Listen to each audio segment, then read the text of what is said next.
Hello बच्चों, कैसे हैं आप सब। मेरा नाम अखिलेश और मैं आपको अपने YouTube channel in house tuitions में हार्दिक स्वागत करता हूं। बच्चों, आज जो हम टॉपिक पढ़ने वाले हैं वो न्यूट्रिशन इन एनिमल्स है।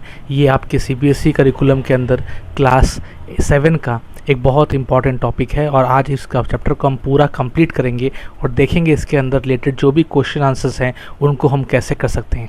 बच्चों, इस टॉपिक को पढ़ने के लिए मैं आपको पहले कुछ गाइडलाइंस दे दूं कि मैं एक्टिविटीज़ को स्किप करूंगा, क्योंकि एक्टिविटीज़ में कुछ चीज़ें आपको करनी पड़ेंगी। अगर आपको वो करने में कोई दिक्कत आ रही है तो प्लीज़ कमेंट सेक्शन में मुझे बताइए, ताकि मैं आपको उसको करने में हेल्प कर सकूँ।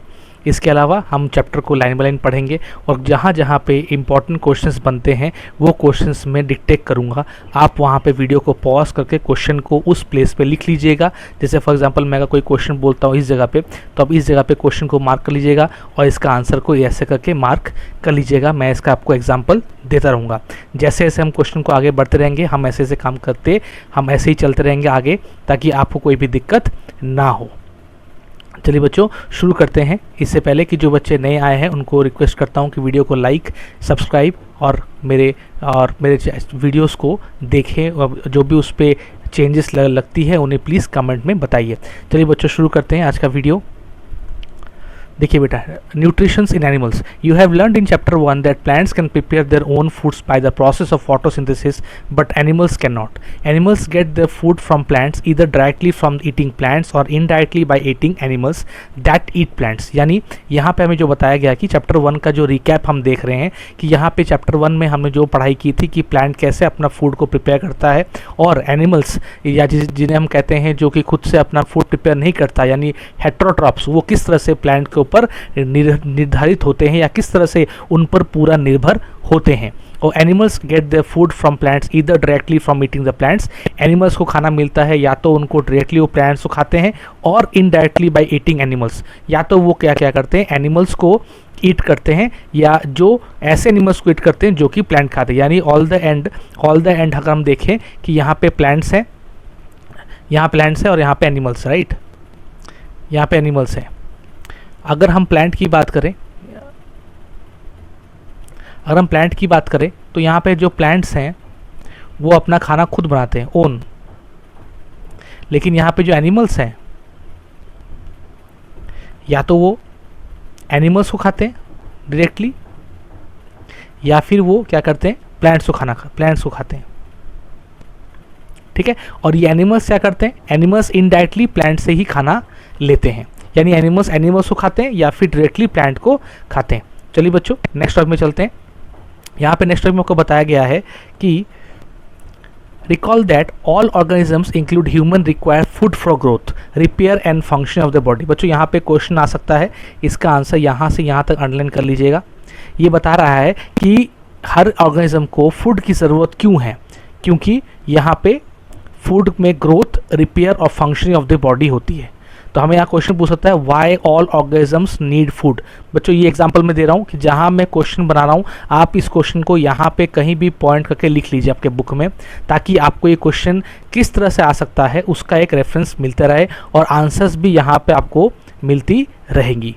ठीक है। तो पहला क्वेश्चन जैसे मैंने कहा था यहाँ पे, recall all the organisms including humans required food for growth, repair and functioning of the body. Body के फंक्शनिंग के लिए, रिपेयर के लिए, ग्रोथ के लिए हमें खाने की ज़रूरत पड़ती है। ऐसे ही नेक्स्ट क्वेश्चन में आते हैं, animals nutrition includes nutrient requirement, mode of intake and food and its utilisation in the body. Animals का जो न्यूट्रिशन है, यानी वो जो खाना लेते हैं, उसके पीछे रीज़न क्या है, उसके पीछे रीज़न ये है कि वो खाने को लेते हैं, लेके उससे किस तरह से खाना को लिया जाता है, खाना किस तरह से पचाया जाता है, और खाने में पचाने के समय क्या क्या काम होती है, इन सब न्यूट्रिशन के अंदर हम पढ़ने वाले हैं। ठीक है बच्चों, नेक्स्ट एक इंपॉर्टेंट क्वेश्चन में हम आते हैं। देखिए यहाँ पे लिखा है, the components of food such as carbohydrates are complex substance. हम जो खाना खाते हैं वो खाना हमारे पेट के अंदर, हमें नहीं पता कि हम जो भी खाना खा रहे हैं, चावल खा रहे हैं या रोटी खा रहे हैं, वो हमारे पेट को पता नहीं रहता है। ठीक है। तो जो भी हम खाना खाते हैं वो या क्या होता है, वो अंदर जाके पचता है। तो पचने का मतलब है डाइजेशन हो रहा है। तो डाइजेशन का मतलब हमें नहीं पता कि रोटी डाइजेशन हो रहा है कि चावल डाइजेशन हो रहा है, लेकिन उनके अंदर के जो न्यूट्रिएंट्स हैं, जी बच्चों, न्यूट्रिएंट्स, वो न्यूट्रिएंट्स क्या करते हैं, अंदर जाके कॉम्प्लेक्स जो न्यूट्रिएंट्स हैं वो टूटते हैं, टूट के एक सिंपल सब्सटेंस से बनते हैं। तो यहीं पे वो क्वेश्चन आता है, आप दूसरे क्वेश्चन लिख सकते हैं जिसका आंसर होगा the components of food such as carbohydrates are complex substance, these complex substance can not be utilised as such, so they are broken down with the simpler substance, this breakdown of complex substance to the food into simplest substance is known as digestion। Question आपको समझ में आ गया होगा। Question क्या है, what is digestion. तो digestion का answer क्या होगा, यहाँ से लेकर यहाँ तक इसको अंडरलाइन कर लीजिएगा, क्योंकि यही तक आपका डाइजेशन का डेफिनेशन रहेगा, जिसका मतलब आपको समझा दे रहा हूँ। डाइजेशन का मतलब होता है कि कार्बोहाइड्रेट जो भी हम खाना खाते हैं, कार्बोहाइड्रेट, प्रोटीन्स, फैट्स, वो सब कॉम्प्लेक्स सब्सटेंस है जो कि हम जो रॉ खाना खाते हैं या चावल खाते हैं उसके अंदर से हमें मिलती है। लेकिन जैसे ही हमें वो खाना मिली, हम तुरंत उस खाने को पचा नहीं सकते, क्योंकि उस खाने के अंदर जो न्यूट्रिएंट्स है वो न्यूट्रिएंट्स कहीं ना कहीं हमारे पेट को लगेगा। तो उसको करने का तरीका, कैसे वो तोड़ता है, कैसे वो कॉम्प्लेक्स चीज़ों को हमारे सिंपल सब्सटेंस में तोड़ता है, देखिए यहाँ पे डायग्राम भी है, एग्जाम में आएगा क्वेश्चन, तो डायग्राम को प्लीज़ इंक्लूड कीजिएगा ताकि समझ में आए कि कॉम्प्लेक्स चीज़ें कैसे सिंपल चीज़ें में डिवाइड होती हैं। चलिए नेक्स्ट में आते हैं, different ways of taking the food. देखिए तरीका डिफरेंट होता है लेने का। मैक्रोऑर्गेनिज्म डिफरेंट तरीके के फूड लेते हैं, आपका एनिमल्स डिफरेंट तरह के फूड लेते हैं, और प्लांट्स भी डिफरेंट तरह के फूड लेते हैं। यहाँ पे हमें बता दिया गया the mode of taking food into the body ways in different organisms. बीज, हमिंग बर्ड्स, वो क्या करते हैं, नेक्टर्स लेते हैं, फूड का जो नेक्टर होता है उसे लेते हैं, इन्फेंट बेबी लेते हैं, मदर मिल्क, स्नेक्स लेते हैं, स्नेक्स पाइथन क्या करते हैं, खाने को पूरा खा लेते हैं, निगल लेते हैं, यानी सबका खाने का तरीका अलग अलग। और हम इंसान क्या करते हैं, हम इंसान च्यू करके खाना खाते हैं। चलिए बच्चों नेक्स्ट पेज में चलते हैं। हाँ, नेक्स्ट पेज में आ गए हम बच्चों, चलिए देखते हैं नेक्स्ट पेज में क्या है। हाँ, नेक्स्ट पेज में बताया गया स्टारफिश कैसे खाना खाती है। देखिए स्टारफिश से खाना खाने का तरीका बहुत एक अमेजिंग फैक्ट आप बोल सकते हैं, आप इसको भी एज अ क्वेश्चन लिख सकते हैं, जिसका आंसर यहाँ से यहाँ तक होगा कि स्टारफिश कैसे खाना खाती है। देखिए starfish feeds on animal covered by hard shell, यानी स्टारफिश उन लोगों के ऊपर खाना खाती है, यानी उन लोगों से खाना लेती है, या वो उनका भोजन है जिनके अंदर हार्ड शेल है कैल्शियम कार्बोनेट का। ये जो कैल्शियम कार्बोनेट का हार्ड शेल है, इन्हीं के ऊपर ये स्टारफिश खाना खाती है। कैसे करती है, after opening the shell the starfish pops out its stomach through the mouth to eat the soft animal inside। हमेशा हमें पता है जिसका ऊपर वाला पार्ट बहुत हार्ड होता है, उसके अंदर वाला पार्ट कितना होगा, पूरा नरम होगा। तो जब ये स्टारफिश ऐसे किसी हार्ड शेल के ऊपर यानी कैल्शियम कार्बोनेट के ऊपर जाके बैठती है, तो वो उसके अंदर से इस जगह से अपने मुंह को निकालती है, स्पेशली इस जगह से, यहाँ भी बहुत सारे इनके मुंह है, इन मुंह से निकाल के वो क्या करती है, उसके अंदर से जो नरम या जो एकदम सॉफ्ट पार्ट है उनको वो खा लेती है। The stomach gets back into the body and the food is solve. तो जो खाने के बाद इनकी स्टोमक वापस चली जाती है उनके बॉडी के अंदर, और वहाँ पे खाना हजम होते रहता है। तो ये हमारे 3 क्वेश्चन हो गए बच्चों। 3 क्वेश्चन का आपको इस क्वेश्चन को आप ऐसे लिख सकते हैं, हाउ स्टारफिश फीड्स। ये क्वेश्चन की स्टारफिश कैसे खाना खाती है, तो इस क्वेश्चन का आंसर हमें यहाँ से यहाँ तक हमें मिल जाएगा। अब बहुत इंपॉर्टेंट टॉपिक में बच्चों हम आते हैं, जिसका मतलब है डाइजेशन ह्यूमन। हम कैसे डाइजेशन करते हैं, देखिए बहुत इंपॉर्टेंट टॉपिक है, मैं इसको मार्क कर दे रहा हूँ कि इंपॉर्टेंट मतलब बहुत ज़्यादा इंपॉर्टेंट टॉपिक्स है, और इसको हम चलिए देखते हैं डाइजेशन कैसे होता है। देखिए we take a food through the mouth, digest and utilise it, the unused part of the food are defected. ये डिफिकेटेड मतलब जो भी खाना हम खाते हैं, ये खाना खाने के बाद हमारे पेट से होते हुए जाती है, और जो खाना हमारे बॉडी के लिए अच्छा नहीं है वो हमारे बॉडी से निकल जाती है, जिसे हम कहते हैं एक्सक्रीट हो जाती है। Have you ever wonder what happened to the body inside the body. आपको पता है खाना जब हम खा लेते हो, आपने तो चावल खा ली, लेकिन पेट के अंदर क्या हो रही है वो हमें बताना पड़ेगा। तो यहाँ पे मैं आपको पहले मार्किंग कर दे रहा हूँ, उसके बाद हम देखेंगे। यहाँ एक क्वेश्चन पहले आता है, what do you mean by alimentary canal. पहला क्वेश्चन यहाँ पे आता है, जिसका आंसर यहाँ से यहाँ तक होगा। मैं डिस्कस कर दे रहा हूँ ये आंसर क्या होगा। देखिए आप क्वेश्चन लिख सकते हैं यहाँ पे, what do you mean by alimentary canal. आप यहाँ पे जहाँ मैं क्यू लिख रहा हूँ वहाँ पे आप क्वेश्चन लिखिए, what do you mean by alimentary canal. Alimentary canal का यहाँ पे आंसर होगा, the food passes through a continuous canal. Continuous canal मतलब एक हल्की सी पाइप टाइप की चीज़ें निकल रही जो हमारे मुंह से होते हुए पूरा पेट और एनस से जाके खत्म होती है, और ये बिगिन होती है कहाँ से, बक्कल कैविटी से। देखिए यहाँ पे लिखा हुआ है बक्कल कैविटी शुरू होती है एंड एट द एनस, ये आपको लिखना पड़ेगा। The canal can be divided into various compartment. Compartment पहले आता है बक्कल कैविटी, फिर आता है फूड पाइप, तीसरा स्टोमक, चौथा स्मॉल इंटेस्टाइन, पांचवा लार्ज इंटेस्टाइन, और छठा है एनस। और इन सबको पाथ करने में हमें लगता है ये रही हमारी पूरी पाथ। अब हम हर एक चैप्टर टॉपिक में जाके एक एक पाथ में क्या काम होता है उसके बारे में अच्छे से पढ़ाई करेंगे। ये जो हमारे एलिमेंट्री पैनल, ये जो हमारी एलिमेंट्री कैनल की बात है, ये क्वेश्चन बहुत इंपॉर्टेंट रहता है क्योंकि ये बताता है कि आपको पूरे कंपार्टमेंट के बारे में लाइन बाय लाइन पता है कि नहीं। देखिए बच्चों, यहाँ पे दो पॉइंट्स बहुत इंपॉर्टेंट है। एक है कि वो बकल कैविटी में स्टार्ट होती है और एंड होती है एनस में, ये पहला पॉइंट है। दूसरा है कि ये बहुत लंबा है, तो इसलिए हम उसको डिफरेंट डिफरेंट कंपार्टमेंट में क्या कर सकते हैं, तोड़ सकते हैं। डिफरेंट डिफरेंट कंपार्टमेंट तोड़ने को हम इसको buckle cavity, food pipe, stomach, small intestine, large intestine, anus में तोड़ सकते है। बच्चों, जहाँ जहाँ मुझे ज़रूरत नहीं होगी वहाँ मैं लाइन बाय लाइन नहीं पढ़ूंगा क्योंकि वो आप खुद ही रीडिंग कर सकते हैं। वीडियो को अननेसेसरी बड़ा करने का कोई मतलब नहीं बनता, लेकिन हाँ, इंपॉर्टेंट पॉइंट्स को मैं मिस नहीं करूँगा, ये मेरा वादा रहेगा। ठीक है, देखिए बच्चों, यहाँ पे नेक्स्ट क्वेश्चन आता है, the food components gradually get digested as food travels through the various compartment. बच्चों, फूड जैसे जैसे, यहाँ पे बहुत इंपॉर्टेंट है कि कंपार्टमेंट हमें क्यों बनाए गए हैं। यहाँ पे क्वेश्चन आ सकता है, क्वेश्चन लिख सकते हैं, why there are so many compartment in alimentary canal. Question बता सकते हैं, मैं फिर से रिपीट कर रहा हूँ कि why there is different types of compartment in the alimentary canal. देखिए बच्चों, इसका आंसर ये हो सकता है कि द फूड कंपोनेंट्स ग्रेजुअली, यहाँ से आप मार्किंग कर सकते हैं। चलिए मैं दूसरा अंक लेता हूँ ताकि आपको सुविधा हो। यहाँ से इसका आंसर फिर से होगा, ये रहा, एंड द इनर वॉल यहाँ से लेकर the food component gradually get digested as food travels through the various compartment। ठीक है, and the inner wall of the stomach, यहाँ से आप यहाँ तक कर सकते हैं इसको। ठीक है, तो क्वेश्चन आप पूछ सकते हैं, मैंने क्वेश्चन को फिर से रिपीट कर रहा हूँ 3 बार, कि एलिमेंट्री कैनल में डिफरेंट टाइप्स ऑफ यहाँ कंपार्टमेंट क्यों होते हैं। बच्चों, डिफरेंट टाइप ऑफ कंपार्टमेंट इसलिए होते हैं क्योंकि डिफरेंट डिफरेंट कंपार्टमेंट में डिफरेंट न्यूट्रिएंट्स एब्जॉर्ब होती हैं। कैसे होती है, चलिए आगे पढ़ते हैं। The inner walls of the stomach and the small intestine and the various gland associated with the canal such as salivary gland, the liver and the pancreatic gland. यानी हमने जो यहाँ पे अभी एलिमेंट्री कैनल का जो पूरा पढ़ा, हर एक जो स्टेजेस है या हर एक जो कंपार्टमेंट्स हैं, इन कंपार्टमेंट के अंदर हर एक के पास कुछ ना कुछ ग्लैंड्स हैं, और वो ग्लैंड क्या करते हैं, वो हम आपका उसी ग्लैंड के कोई डाइजेस्टिव जूस को निकालते हैं, और वही digestive juice, it is like, आप सोच सकते हैं ये ऐसा जूस है जो उस पर्टिकुलर न्यूट्रिएंट्स को एब्जॉर्व कर सकती है। तो यहाँ पे कुछ ग्लैंड्स के नाम दिए, जैसे सैलिवरी ग्लैंड जो मुंह से है, लीवर एंड पेनक्रियास जो कि डाइजेस्टिव जूस निकालते हैं। ये ग्लैंड्स हैं जो डाइजेस्टिव जूस निकाल रहे हैं, और ये डाइजेस्टिव जूस क्या करते हैं, बहुत इंपॉर्टेंट है ये क्वेश्चन आप लिख सकते हैं। एक और क्वेश्चन कि डाइजेस्टिव जूस का हेल्प क्या होता है, कि हमारे डिफरेंट ऑर्गन्स में या हमारे एलिमेंट्री कैनल में there are a lot of different compartments and every compartment have a capability to accept और to absorb some of the nutrients. So यहाँ पे क्वेश्चन आ सकता है कि why the digestive juices are important. आप इस क्वेश्चन को लिख सकते हैं, why the digestive juices are important, क्योंकि इसका आंसर वैसे लिख सकते हैं, the digestive juices convert complex substance to the food into simpler ones. The digestive track, यहाँ तक बस इतना आप आंसर लिखेंगे तो भी चलेगा, कि डाइजेस्टिव जूस क्या करते हैं, वही जो हमने स्टार्टिंग में पढ़ा था कि कॉम्प्लेक्स चीज़ों को स्मॉलर में किया था, हमने पेज 1 में इसको कंप्लीट किया था।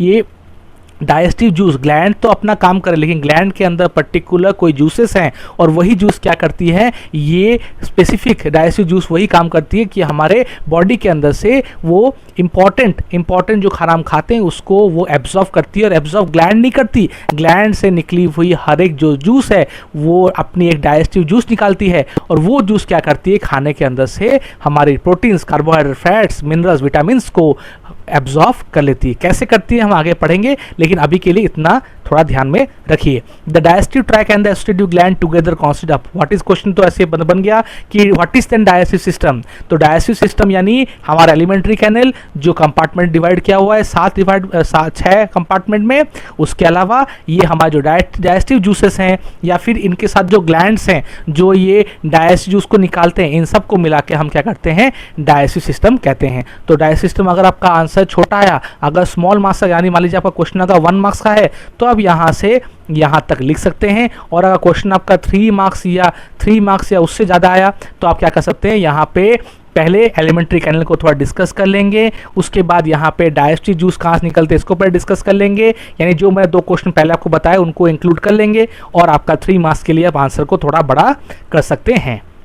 जहाँ पे लास्ट में अब ये लिखिएगा कि डाइजेस्टिव जो जूसेस के अंदर हमारा जो पूरा ट्रैक है या फिर जो एलिमेंट्री कैनल है, जिसे हम डाइजेस्टिव ट्रैक भी कहते हैं। बच्चों यहाँ देखिए, यहाँ पे ध्यान रखिएगा, एलिमेंट्री कैनल को डाइजेस्टिव ट्रैक, बच्चों टीचर चाहेगा तो थोड़ा कम्प्लेक्स करने के लिए एलिमेंट्री कैनल, क्योंकि सबको पता है कॉमन वर्ड है, वो डाइजेस्टिव ट्रैक कर देगा। डाइजेस्टिव ट्रैक का मतलब कुछ नहीं है, वो एलिमेंट्री कैनल का ही दूसरा नाम है। ठीक है, ये दूसरे जो नाम होते हैं ये कुछ ज़्यादा डिफरेंस क्रिएट नहीं करते, बट हाँ हमें दोनों नाम को थोड़ा ध्यान रखना पड़ेगा ताकि हम एग्जाम में जाके कोई डिफिकल्टी फेस ना करे।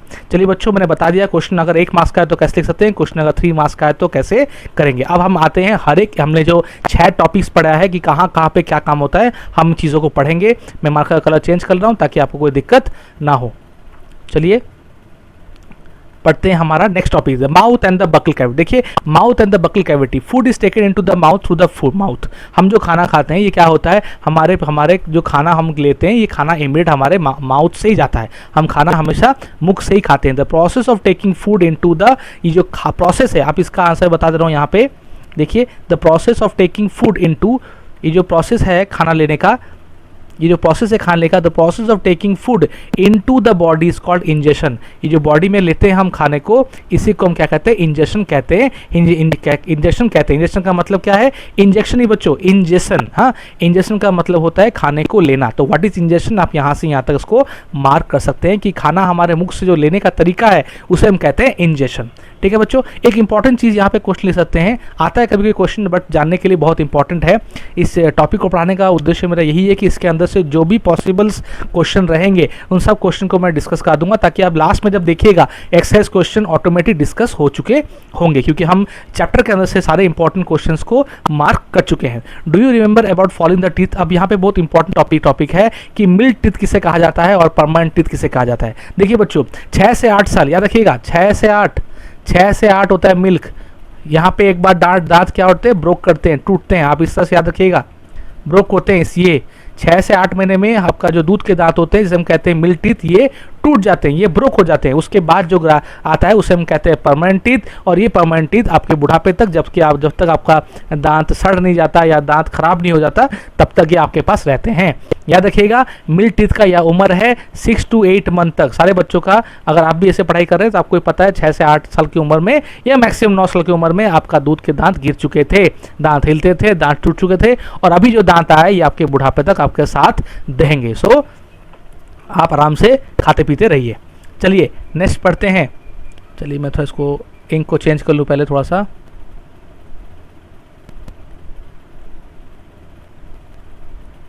ओके, चलिए नहीं ब्लू लिंक लेते हैं, हाँ चलिए देखते हैं। We chew the food with the teeth and break it down mechanical. देखिए बच्चों, हमने वहाँ पे पढ़ा था जो केमिकली होता है। देखिए, एक चीज़ हमने सुबह अभी 2 बार पढ़ लिया है कि केमिकली में क्या होता है, हमारा फूड जो केमिकल्स, मतलब कौन से केमिकल, ग्लैंड से निकले हुए। देखिए बच्चों, मैं लिख दे रहा हूँ, ग्लैंड से निकले हुए डाइजेस्टिव जूसेस, ग्लैंड से निकले हुए डाइजेस्टिव जूसेस जो होते हैं वो हमारे जो भी कॉम्प्लेक्स हैं, कॉम्प्लेक्स को सिंपल फॉर्म में तोड़ते हैं। याद है ना बच्चों, ऐसे रहता है, डायग्राम याद रखना, और ये सिंपल ऐसे पार्ट में टूट जाता है। तो ये तो हो गया केमिकली जो पेट के अंदर हो रहा है, लेकिन पेट के बाहर मैकेनिकली काम होता है जो हम दांतों के द्वारा करते हैं। बच्चों याद रखना, आपके बॉडी के अंदर जो विजिबल बोन है वो क्या है, 2 है। एक है नेल्स, जिसे हम कहते हैं कार्टिलेज, क्योंकि उसको हम काट सकते हैं, लेकिन जो बोन है उसको हम काट नहीं सकते, और वो एक फिक्स बोन है और बहुत हार्ड है। So each tooth is rooted into separate socket, और ये उनके डिफरेंट सॉकेट है, डिफरेंट। देखिए, अगर आप मोलर देखेंगे, मोलर का देखिए 3 डंडी है, प्री मोलर में 1, कैनाइन में और थोड़ा पतला है, और एक है इंसिसर आपके सामने वाले। तो क्वेश्चन बेटा यहाँ पे एक क्वेश्चन आप लिख सकते हैं कि यहाँ पे क्वेश्चन को मार्क कर दे रहा हूँ मैं, आप लिख सकते हैं यहाँ पे क्वेश्चन की हमारा जो टीथ का अरेंजमेंट कैसा है। So how is the arrangement of teeth और what are the different types of teeth. Question को लिख सकते हैं आप पॉज करके वीडियो को कि what are the different types of teeth और what are the different arrangements of teeth. आप इसको अगर लिख लेंगे तो आपका ये आंसर रहेगा कि प्रीमोलर, मोलर, कैनाइन और इंसिसर। प्रीमोलर, मोलर, कैनाइन और इंसिसर। फिर से सुनिए, प्रीमोलर, मोलर, कैनाइन और इंसिसर। चलिए बच्चों, ये तो हमारा हो चुका है। याद रखिएगा कि टीथ के डिफरेंट काम होते हैं, डिफरेंट टीथ के यहाँ पे देखिए, एक होता है पियर्सिंग के लिए, एक होता है टीयरिंग के लिए, और डिफरेंट टीथ के। हमारा जो ये मोलर, मैं आपको थोड़ा शॉर्ट बता दूं, जो मोलर दांत होते हैं वो दांत आपको खाने को बहुत देर तक च्यू करने में, यानी ज़्यादा तोड़ने में काम आते हैं।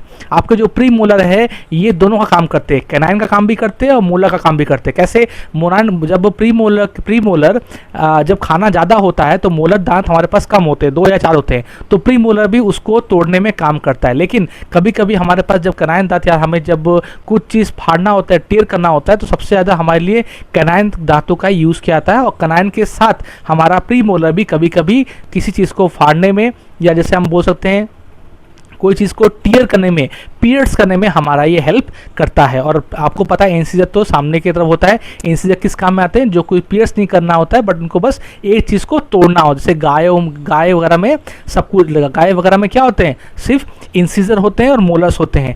कैनाइन किसके बाद होता है? वेरी गुड, जो मांसाहारी होते हैं, यानी जो कार्निवोरस होते हैं। कार्निवोरस के बाद क्या होता है? उनके पास कैनाइन होता है, क्योंकि वो मसल्स को टीयर करते हैं, मसल्स को फाड़ के लाते हैं। तो उनके पास वो जॉ टाइप के, जो आप देखते हैं ना, जो जॉ टाइप का है कैनाइन, वो कैनाइन टीथ होते हैं चारों के चारों, जो उसको क्या करते हैं? पूरा टीयर करते हैं, मसल को पूरा फाड़ कर सामने लेके आते हैं। तो आप एक चीज़ समझ सकते हैं कि हम जो ह्यूमंस हैं, हम ह्यूमंस के अंदर कार्निवोरस और हरीवोरस, ये दोनों खाने के, ये सी मतलब कार्निवोरस, एच मतलब हरीवोरस, ये कार्निवोरस और हरीवोरस दोनों खाने की हमारे पास टीथ्स हैं, इसलिए हमें ओमनिवोरस कहा जाता है। ठीक है, क्योंकि हमारे पास ये सेट ऑफ टीथ है जिससे हम कार्निवोरस खाना भी खा सकते हैं और हरीवोरस खाना भी खा सकते हैं। देखिए बच्चों, कितना इन्फॉर्मेशन आपको मिल रहा है। आप इन इंपॉर्टेंट पॉइंट्स को ध्यान में रखिए। अगर मेरी पेस थोड़ा आपको ज़्यादा लग रही तो वीडियो को थोड़ा सा आप जाके प्लेबैक स्पीड में थोड़ा सा इसको कम कर सकते हैं, बट मैं कोशिश कर रहा हूँ कि जितना नॉर्मल रहेगा। हाँ बच्चों, अगर दिक्कत आ रही है ऑडियो वगैरह में तो ज़रूर बताइएगा। अगर मैं रिक्वेस्ट करूँगा कि अगर बहुत ज़्यादा दिक्कत आ रही है तो हेडफोन ज़रूर लगाइए। चलिए आगे बढ़ते हैं। मैं बहुत चिल्ला के ही बात कर रहा हूँ, फिर भी अगर दिक्कत हो तो प्लीज़ हेडफोन लगा लीजिएगा। चलिए बच्चों, नेक्स्ट टॉपिक में चलते हैं। इसको इरेज करते हैं थोड़ी देर के लिए और चलते हैं हम नेक्स्ट टॉपिक में हमारे। चलिए नेक्स्ट टॉपिक में बहुत इंपॉर्टेंट चीज़ें आता है। इस टॉपिक में बहुत चीज़ पढ़ने वाले हम। देखिए यहाँ बताया गया है कि अगर आप, जैसे ये एक एक्टिविटी मैं आपको बता रहा हूँ, समझिए इस एक्टिविटी में क्या लिखा है। एक्टिविटी कहता है कि अगर आप यहाँ पे एक बॉयल राइस लेते हैं, एक बॉयल राइस को आप डालिए एक टेस्ट ट्यूब में, और दूसरे टेस्ट ट्यूब में बॉयल राइस को मुंह के अंदर 1-2 बार च्यू कर लीजिए ताकि उसके अंदर थोड़ा सलाइवा लग जाए, और दोनों को 2-2 टेस्ट ट्यूब में डाल दीजिए। और उसके बाद आयोडीन सोल्यूशन डालिए। जब आयोडीन सोल्यूशन डालेंगे तो देखेंगे जिसके अंदर आपका सलाइवा था, ठीक है, उसके अंदर आपका कलर चेंज नहीं होगा, लेकिन जिसके अंदर आपका सलाइवा नहीं था वो क्या करेगा? कलर को चेंज करेगा। इसका मतलब क्या है? द सलाइवा क्या कर रहा है? वो स्टार्च को शुगर में ब्रेक डाउन कर रहा है। यहाँ पे कलर चेंज क्यों नहीं होता? इसका रीज़न ये है। अगर आपसे क्वेश्चन यहाँ पूछ सकता है, यहाँ पे मैं क्वेश्चन को बता रहा हूँ कि what is the reason that boiled and chewed rice including a saliva, यानी जब आप सलाइवा उसको रखते हैं, या द च्यूड राइस, सिंपल कह देंगे the chewed rice does not show colour while in iodine solution because the saliva breaks down the starch into the sugar, because the saliva जो है वो स्टार्च को ब्रेक डाउन करता है into sugars में। Okay, now यहाँ पे question आता है, write short note on tongue, write short note on tongue. तो द टंग यहाँ पे आंसर ये हो जाएगा, the tongue is a flashy muscular organ attached to the back of the floor of the buccal cavity. Buccal आपका यहाँ पे back to the floor, back मतलब पीछे से लेकर सामने तक ये आपका बकल कैविटी यानी मुंह के अंदर है। It is free to front and can move in all direction. ये सामने के पीछे की तरफ स्टिक्ड है यानी फिक्स्ड है, लेकिन सामने की तरफ ये क्या है? ये सामने की तरफ आपका पूरा फ्रीली है और ये किसी भी डायरेक्शन पे मुड़ सकता है। ये टंग हमारे किस काम में आता है? ये हमारे खाने को पलटने में बहुत काम करता है। ठीक है, खाने को पलटना बहुत इंपॉर्टेंट है, वरना फिर खाना वहीं का वहीं रह जाएगा। और पलटना, उलट पलट करने से क्या होता है कि सलाइवा पूरी तरह से मुंह में मिक्सचर की तरह मिल सकती है। नाउ तो यहाँ पे अब ये तो हो गया टंग का डेफिनेशन। अब यहाँ पे एक और क्वेश्चन भी आ सकता है, what is the functions of tongue. अगर ये क्वेश्चन आता है what is the function of tongue, तो यहाँ पे आप क्वेश्चन को लिख सकते हैं इसका आंसर कि it mixes saliva with the food during the chewing and helping the swallowing food. कि ये क्या करती है? जैसे मैंने कहा, क्योंकि ये सामने की तरफ क्या होती है? फ्लोर की तरफ या सामने की तरफ ये चारों तरफ से घूम सकती है, तो ये खाने को इधर से उधर मूव करती है ताकि हम अच्छे से खाना को च्यू कर सके, सलाइवा अच्छे से मिल सके और अच्छे से फिर इनको स्वालो कर सके। इसके अलावा ये तो उसका पहला पॉइंट हो जाएगा। दूसरा फंक्शन टंग का ये है कि इसके पास कुछ टेस्ट बड्स भी हैं जो हमें डिफरेंट टेस्ट, बिटर, सावर, स्वीट, इन सब जैसे सॉल्टी, इन जैसे डिफरेंट टेस्ट को हमें हेल्प करता है आइडेंटिफाई करने के लिए। ठीक है बच्चों, तो यहाँ पे एक चीज़ यहाँ पे भी इम्पॉर्टेंट है, इसको भी आप थोड़ा सा क्वेश्चन की तरफ से देख सकते हैं कि यहाँ बताया गया है कि हमारा बॉडी के अंदर जब हम दांतों के अंदर कब हमारा टूथ डिके होता है, तो क्वेश्चन बन सकता है what do you mean by tooth decay.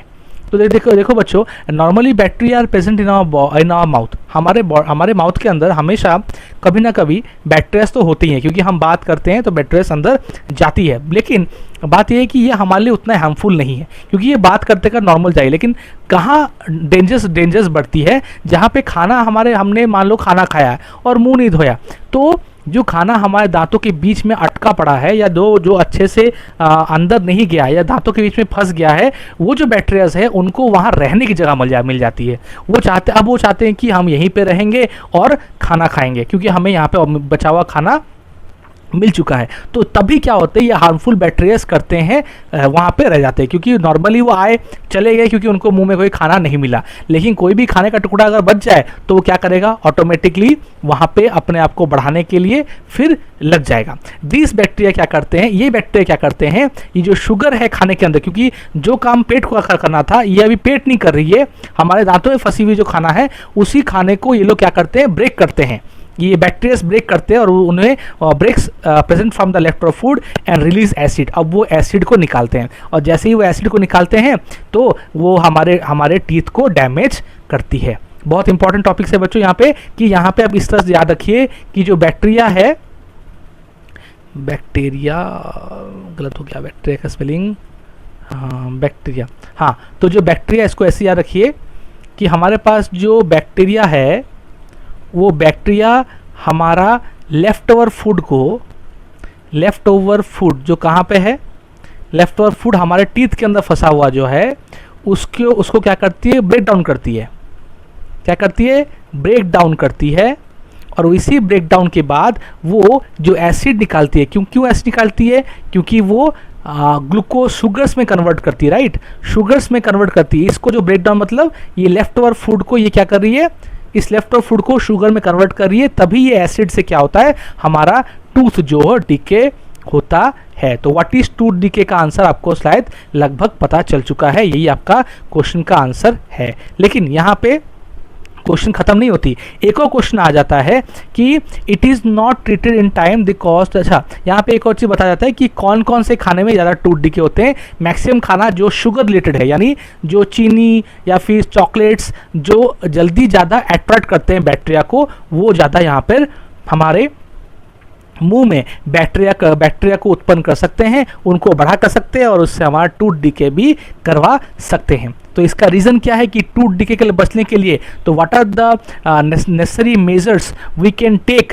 To prevent tooth decay. Tooth decay में बचने के लिए या टूथ डिके से बचने के लिए हम कौन कौन से इंपॉर्टेंट मेजर्स ले सकते हैं। पहली बात है ब्रश करें, पहला है हमें ब्रश करना पड़ेगा दिन में 2 बार। दूसरा, खाने के बाद पक्का 1 या 2 बार अपने मुंह को अच्छे से धोए, ठीक है। और तीसरा, यहाँ पे पहला पॉइंट है ब्रश करो, दूसरा है मुंह धो, तीसरा है गंदी हाथें अपने मुंह के अंदर ना दो, ठीक है। तो पहला हो गया व्हाट इज टूथ डिके। दूसरा हो गया, यहाँ पे एक और क्वेश्चन भी आप ऐड कर सकते हो कि what is the reason of tooth decay, तो ये आपका आंसर आ जाएगा। व्हाट इज टूथ डिके, इसका भी मैंने आंसर को बता दिया। और व्हाट आर द रीजंस और व्हाट आर द मेजर्स हम we can take to prevent tooth decay. Tooth decay को बचाने के लिए हम कौन कौन से मेजर्स ले सकते हैं, उसके लिए भी आप यहाँ पे काम कर सकते हो। तो इसके लिए मैंने यहाँ पे 3 पॉइंट आपको बता दिया है। चलिए बच्चों, चलते हैं हमारे नेक्स्ट पॉइंट की तरफ। इसको मिटा दूं, चलिए आते हैं यहाँ पे। हाँ, यहाँ पे एक और इंपॉर्टेंट क्वेश्चन आता है अब, कि यहाँ पे क्वेश्चन आता है why it is recommended. Question को लिख सकते हैं आप, why it is recommended that we should not eat in hurry. हमें हड़बड़ी में खाना नहीं खाना चाहिए। इसका रीज़न क्या है, इसका रीज़न ये है कि when you eat in a hurry, talk or laugh while eating, you may cough and hiccups on the choking sensation. This happens when food particles enter the windpipe and windpipe carries air to the nostrils to the lung. It runs adjacent to the food pipe, but inside the throat, air and food share a common passage. Then how to food preventer from entering windpipe during the act of swallowing a flap like, ये मैं आपको एक भी example देकर समझा रहा हूँ पहले इसके, लेकिन यहाँ इसका आंसर यहाँ तक यहाँ तक लिखिएगा, ये रहा, यहाँ से यहाँ तक बस। अब देखिए इसका आंसर क्या बोल रहा है कि जब हम खाना खाते हैं हड़बड़ी में तो इमीडिएटली हमें चोक होती है। चोक यानी हमें हिकअप्स आती है, हमें हिचकी आती है। वो क्यों होती है? देखिए आपका जो यहाँ पे नोज़ है, इसको नोज़ मान लेते हैं, और यहाँ पे आपका माउथ में मान के इसको मैं बता रहा हूँ। तो ये जो माउथ है इसका यहाँ पे एक पैसेज होता है, राइट, इसका यहाँ पे पैसेज होता है, और ये नाक से भी एक यहाँ से ऐसे पैसेज होता है, राइट। अब ये हमारा पैसेज बन चुका है। तो ये जो हमारा पैसेज है जिसको मैं कलर कर रहा हूँ, अब ध्यान से देखिए, मैं कलर चीज़ का कुछ चीज़ों को समझाने की कोशिश कर रहा हूँ।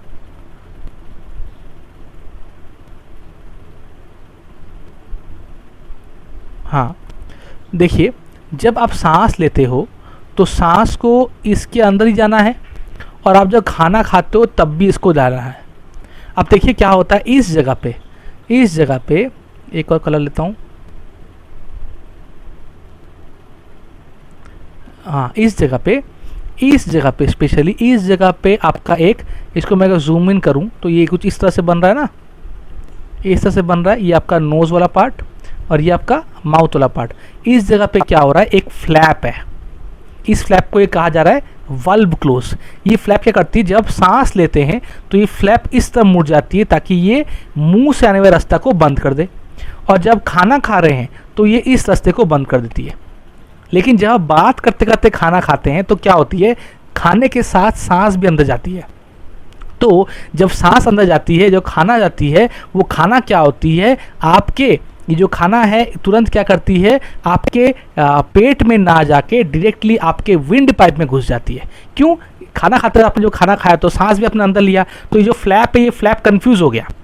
कंफ्यूज होकर वो सोच रहा है कि अभी मुझे कहाँ क्या करना चाहिए। तो एक तरफ आप सांस भी ले रहे हो, एक तरफ खाना भी खा रहे हो, ठीक है। तो क्या हो रहा है, दिक्कत ये जो खाने वाला जो पार्टिकल्स है वो रास्ता यहाँ पे भटक कर क्या हो जाते हैं, फ्लैप के कारण वो तुरंत विंड पाइप के अंदर घुस जाते हैं, और जैसे ही विंड पाइप के अंदर घुस जाते हैं तो आपको चोक आता है। तो यही जो पार्ट है, यही पार्ट को हम कह सकते हैं फ्लैप लाइक वल्ब।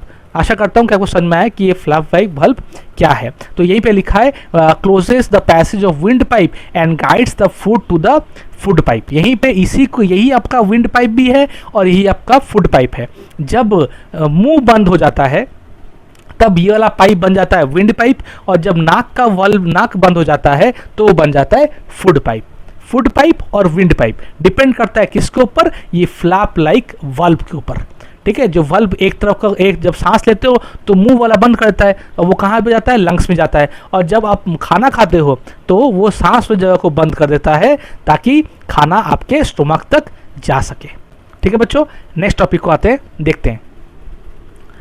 अच्छा, द फूड पाइप एसोफेगस। अच्छा बच्चों, अभी तो मैं जो आपको पढ़ाया था, हर एक में आप कोशिश कीजिएगा इंपॉर्टेंट पॉइंट्स को नोट डाउन करने के लिए। इंपॉर्टेंट पॉइंट्स को नोट डाउन करने से आपका ये एडवांटेज रहेगा, मैंने आपको जो क्वेश्चंस दिए हैं वो कहीं ना कहीं आपके इंपॉर्टेंट पॉइंट्स के लिए बन रहे हैं। अभी तक आपने जो क्वेश्चन लिखा है, जो आंसर आपने लिखा है, आपको एक चीज़ समझ में आ रहा होगा कि आपकी ये चैप्टर की गहराई में पढ़ाई हो रही है। ये जस्ट आपकी और नॉर्मल पढ़ाई नहीं हो रही। मैं चाहता तो नोट्स बना के पढ़ा सकता था, लेकिन मैं बुक के रेफरेंस को लेके पढ़ाना चाहता हूँ ताकि आपको हेल्प मिले कि किस तरह से बुक को स्टडी एक्चुअली करना चाहिए। चलिए बच्चों, नेक्स्ट देखते हैं द फूड पाइप और एसोफेगस। चलिए, ईसोफेगस, ये ओ को हम साइलेंट रखते हैं, ईसोफेगस कहते हैं। देखिए, the swallowed food passes into the food pipe और ईसोफेगस। ठीक है, जो खाना हम खाते हैं वो ईसोफेगस या फूड पाइप से होते जाता है, ठीक है। और जो सांस लेते हैं वो कहाँ जाता है, विंड पाइप। तो हम जो नोज लेते हैं वो हो जाता है विंड पाइप, मैं लिख रहा हूँ विंड पाइप, प्लस जो हम खाना खाते हैं फूड, एफ फॉर फूड, वो जाता है फूड पाइप, वो जाता है फूड पाइप, राइट। तो ये हमारा दो तरीका है। अच्छा, नेक्स्ट में चलते हैं।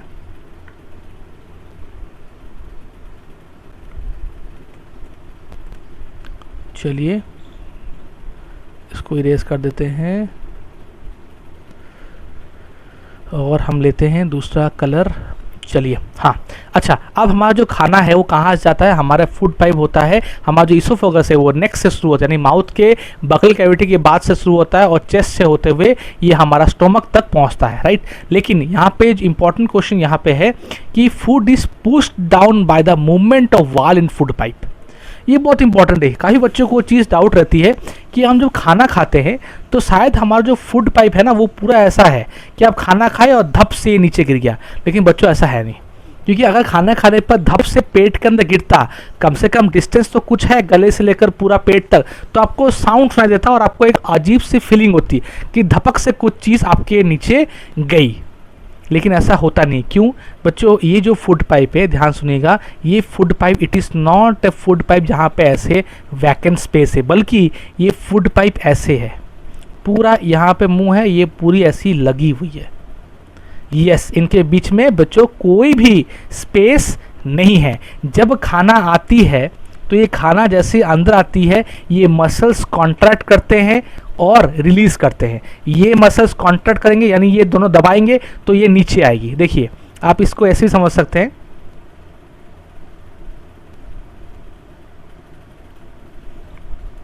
एक सेकंड बेटो, मैं पहले कलर चेंज कर लूँ। हाँ, आप इसको ऐसे मान लीजिए कि यहाँ पे जब फूड पार्टिकल्स हैं तो ये वाले मसल्स, ये जो मसल्स हैं ये आपस में दबा रहे, तो वहाँ से क्या होगा, ये खाना नीचे आएगा। उसके बाद फिर यहाँ पे इसको जिससे दबाया जाएगा तो ये खाना फिर नीचे आएगा, फिर यहाँ पे प्रेस किया जाएगा और फिर ये खाना नीचे आएगा, और ये प्रोसेस ऐसे नीचे करते करते फिर स्टोमक में आपके आके गिरती है। याद रखिएगा बच्चों, जैसे खाना खाते हैं ना स्नेक्स, आपने देखा होगा स्नेक्स को खाना खाते हुए, ये ऐसे ही खाना खाते हैं। ठीक है, चलिए आगे पढ़ते हैं। देखिए, actually the movement takes place through the alimentary canal and pushes the food downward. ये रहा पुशेस द फूड डाउनवर्ड जो हमने पढ़ा था। All at times the food is not accepted by the stomach. कभी कभी क्या होता है, खाना हमारे पेट को एक्सेप्ट नहीं होता है, कोई भी कारण हो सकता है, उसके अंदर क्या पता है एसिड ज़्यादा हो चुका है या फिर कोई भी कारण होता है, तो हम क्या करते हैं, वोमिट करते हैं। वोमिट मतलब ये स्टेट नहीं आके उल्टा होके हमारा वोमिट हो जाता है। क्या होता है, वोमिटिंग जिसे हम कहते हैं। तो खाना पेट के अंदर नहीं जा रहा है, किसी भी कारण हो सकते हैं उसके पीछे, और इसी कारण से हमारा खाना क्या हो रहा है, मुंह से बाहर निकल कर आ जा रहा है। ठीक है, चलिए बच्चों नेक्स्ट टॉपिक चलते हैं। नेक्स्ट टॉपिक है द स्टोमक। बहुत इंपॉर्टेंट है, आशा कर रहा हूँ आपको मज़ा आ रहा होगा टॉपिक पढ़ने में। चलिए, the stomach is a thick wall bag. एक थिक वॉल, थिक मतलब मोटा। Its shape like a flatten J. ये जे देखिए यहाँ पे जे की तरह है, right, J, and it is the widest part of the alimentary canal. ये एलिमेंट्री कैनल का सबसे वाइडेस्ट पार्ट, वाइडेस्ट मतलब सबसे बड़ा और चौड़ा पार्ट है ये इसका। ठीक है, यानी हमारे एलिमेंट्री कैनल में सबसे बड़ा पार्ट ये है। और ये याद रखिएगा कि ये इसका जो ये फूड कहाँ से रिसीव करता है, from the food pipe at the one and, और ये खत्म होता है स्मॉल इंटेस्टाइन में। ठीक है, ये इसका नॉर्मल कॉन्सेप्ट है। लेकिन याद रखिएगा एक और चीज़, यहाँ पे टॉपिक मैं आपको बता दूँ, ये जो पेट है ये हमेशा सिकुड़ा, जैसे हम बैलून को फुलाते हैं ना, जब खाना हमारे अंदर आता है तो ये भी पेट क्या होता है, बैलून की तरह फूल जाता है। इसलिए देखना खाने के बाद हमें लगेगा कि हमारा पेट थोड़ा बढ़ गया, क्योंकि ये थिक होता है और इलास्टिक होता है। इलास्टिक होने पर एडवांटेज क्या होता है, ये खुद से थोड़ा सा एक्सपैंड हो जाता है। ठीक है, तो यहाँ पे आपको अगर क्वेश्चन यहाँ बन सकता है, right small introductions on stomach, तो आप इस पॉइंट को यहाँ पे इंक्लूड कर सकते हैं। The inner lining of the stomach secrets. बच्चों ये तो आ गया इंपॉर्टेंट क्वेश्चन आपका, कि हमारे अभी तक हमने जो भी ग्लैंड्स पढ़े थे, हमारा मुंह के अंदर सलाइवा ग्लैंड था जो कि खाने को टंग के हेल्प से इधर उधर मूव करके खाने के साथ सलाइवा को मिक्स करता था। लेकिन पेट के आने के बाद पेट के अंदर बच्चों बहुत इंपॉर्टेंट, मैं लिख रहा हूं यहाँ पे तीन इंपॉर्टेंट चीज़ें होती हैं। क्या? पहला, म्यूकस निकलता है पेट के अंदर से, हाइड्रोक्लोरिक एसिड निकलती है और डाइजेस्टिव जूसेस निकलती है। पेट के अंदर तीन चीज़ें निकलती है, mucus, hydrochloric acid and the digestive juices. अब तो क्वेश्चन आ सकता है, पहला question, what are the three things that are secreted by the inner wall of the what are the three things that are secreted by the inner walls of the stomach? The answer will be mucus, second is hydrochloric acid and the third is digestive juice। जी बच्चों, acid निकालता है। अब next question बन सकता है आपका, यहाँ पे एक और क्वेश्चन आप लिखिएगा कि what are the functions of these three. ये तीन क्यों निकलते हैं? पहला, ये जो म्यूकस है वो इसलिए निकलता है ताकि जब एसिड निकलने वाला हो, HCl एसिड, वो आपके पेट के अंदर को बर्न ना कर दे। तो वो क्या करता है, इनर लाइनिंग में एक प्रोटेक्टिव लेयर की तरह रहता है, जिससे कि आपको कोई भी दिक्कत ना हो। समझ में आ रहा बच्चों? देखिए, HCl जब निकल रहा है तो पक्का वो पेट को क्या करेगा, जला देगा। लेकिन म्यूकस निकलने से क्या होता है, वो प्लेट के मतलब पेट के अंदर एक लेयर बना देती है, जिससे कि एसिड हमारे जो मसल्स के साथ है उसके साथ रिएक्ट नहीं कर पाता है। ठीक है,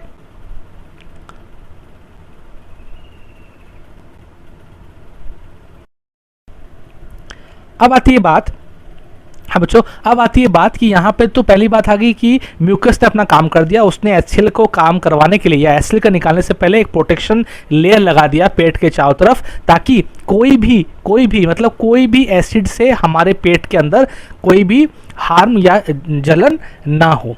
लेकिन तो एसिड क्या करती है बच्चों, एसिड का दो काम है, एसिड का बच्चों दो काम है। पहला, ये क्या करती है, जो भी बैक्टीरिया हम खाने के अंदर खाए थे या मुंह के अंदर जो भी बैक्टीरिया थे वो तो पेट में आ गए, उनको उसने क्या कर दिया, उसको मार दिया। और दूसरा, जो भी खाना था वो स्टोमक के मीडियम को एसिडिक कर दिया। बहुत इंपॉर्टेंट बच्चों, यहाँ पे दो पॉइंट याद रखिएगा कि जो बैक्टीरिया हमारे मुंह से अंदर आ चुके थे पेट के अंदर, वो हमारे बॉडी के लिए क्योंकि हार्मफुल है, तो वो हमारा एसिड के वजह से क्या हुआ, वो मर गए। दूसरा, जो खाना हमारे अंदर आ चुका है उस खाने को एचसीएल ने एसिडिक कर दिया। एसिडिक करने पे क्या हुआ, ये जो तीसरा है डाइजेस्टिव जूस, ये तीसरा जो है डाइजेस्टिव जूस, ये क्या करता है, ये एसिड होने के बाद ही अपना काम कर पाता है। देखिए, म्यूकस आया एसिड को निकालने के लिए, एसिड आया बैक्टीरिया और खाने को एसिडिक बनाने के लिए, और जो डाइजेस्टिव जूस है वो जब तक मीडियम या खाना एसिडिक नहीं बनेगा वो उसके अंदर मिक्स नहीं कर पाएगा। और अगर मिक्स नहीं कर पाया तो क्या नहीं हो पाएगा, क्या नुकसान है। देखिए, प्रोटीन्स को वो सिंपल पार्ट में तोड़ नहीं पाएगा। बच्चों समझ में आया मैं क्यों स्टार्टिंग से बोल रहा था कि कोई डाइजेस्टिव जूस हर एक न्यूट्रिएंट्स को एब्जॉर्ब करते हैं। तो पेट के अंदर से निकलने वाला क्या डाइजेस्टिव जूस, वो क्या करता है, वो एब्जॉर्ब करने के बाद प्रोटीन्स को एक्सेप्ट करता है। यानी वो किसको एक्सेप्ट करता है, प्रोटीन्स। यानी हमारे पेट में सबसे पहले प्रोटीन। अभी याद देखिएगा, जब आपका स्टोमक अपसेट होता हो तो डॉक्टर आपको बोलता है कि आप प्रोटीन मत खाइएगा, क्योंकि प्रोटीन का क्या होता है, ये पेट में ही निकलते हैं डाइजेस्टिव जूस, और आपका पेट अगर अपसेट है तो डाइजेस्टिव जूस अपना काम नहीं कर पाएंगे और प्रोटीन आपके पेट के अंदर रह जाएगा, जिससे कि वो एब्जॉर्ब नहीं होगा। कैसे लग रही बच्चों, कमेंट में ज़रूर बताइएगा। आगे हम बढ़ते हैं। द स्मॉल इंटेस्टाइन, देखिए बच्चों, द स्मॉल इंटेस्टाइन जो होता है वो हाईली कॉइल्ड। यहाँ पे क्वेश्चन बोर्ड लिख सकते हैं कि what are the small notes on the small intestine. तो पहला पॉइंट होगा कि ये हाईली कॉइल्ड है, 7.5 मीटर लॉन्ग है। ये क्या करता है, रिसीव करता है। यहाँ ये पॉइंट इंपॉर्टेंट है कि ये क्या रिसीव करता है, मैं इसको स्टार मार्क कर रहा हूँ। ये रिसीव कर रहा है secretion from the liver and the pancreas. Liver और पैंक्रियास में लेकिन खाना नहीं जाते, तो लीवर हमने स्टार्टिंग में पढ़ा था कि बहुत सारे ग्लैंड काम आते हैं। तो स्टोमक का तो आया, स्टोमक के अंदर खाना आया, स्टोमक के अंदर 3 जूसेस निकले, उन्होंने अपना काम किया और प्रोटीन को एब्जॉर्ब कर लिया। लेकिन बचे विटामिन, मिनरल्स, कार्बोहाइड्रेट्स, फैट्स, इनका क्या होगा।